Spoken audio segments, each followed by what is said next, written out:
King Charles calls for unity in first royal intervention as racial riots targeting Muslims rock Britain. August 10, King Charles called for mutual respect and understanding after racist riots that targeted Muslims and migrants in Britain. A Buckingham Palace spokesperson said on Friday, marking the first intervention by the monarch since the unrest began last week. The king thanked police and emergency services for their efforts to restore peace,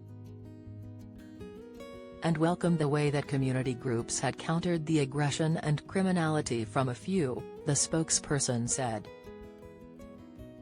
It remains His Majesty's hope that shared values of mutual respect and understanding will continue to strengthen and unite the nation. The spokesperson said after Charles talked by telephone with Prime Minister Keir Starmer and police chiefs. Charles set up a charity, the Prince's Trust, in the 1970s which has helped 1 million young people to find work or create community projects. And it has continued to operate, including in locations hit by the riots, since his coronation.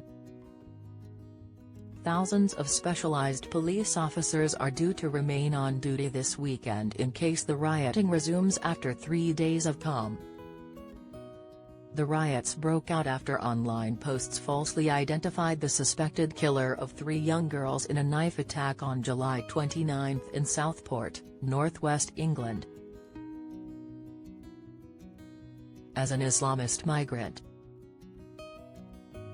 The government is considering tougher regulations for social media companies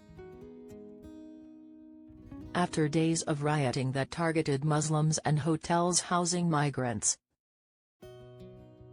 Starmer said extra police numbers and swift justice had deterred people he referred to as far-right thugs.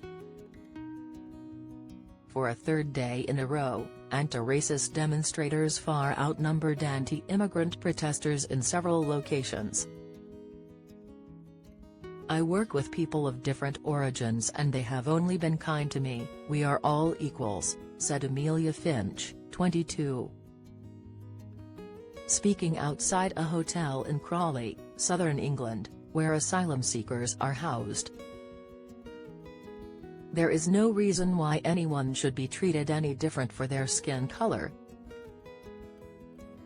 Starmer said significant sentences issued on a fast-track basis by courts had been effective.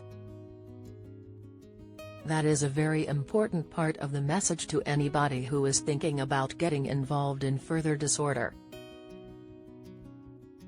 he told reporters during a visit to a police command centre in London.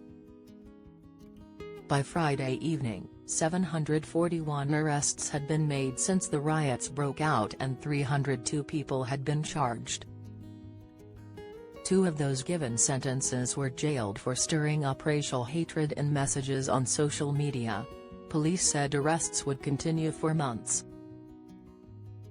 The National Police Chiefs Council, NPCC, said more 6,000 public order-trained officers would be on duty over the weekend. It's probably one of the strongest national policing responses that we've ever done, certainly in my career history, said Gavin Stevens, the NPCC's chairman. While police said it was not clear how many, if any, anti-migrant demonstrations might be held. About 40 counter-protests were due to take place on Saturday, according to a group called Stand Up to Racism. Turning point? Stevens said tough action and the strong message by communities against the riots represented potentially the start of a turning point. The first soccer matches of the season this weekend could pose problems, although there was no specific intelligence about such risks. Charges have also been brought against some people involved in counter-protests. A local councillor who was suspended by Starmer's Labour Party after footage emerged of him calling for people to cut the throats of disgusting Nazi fascists was charged with encouraging violent disorder. Cabinet Office Minister Nick Thomas-Symonds told Sky News the government would revisit the framework of legislation that regulates the responsibilities of social media companies regarding content inciting violence or hate.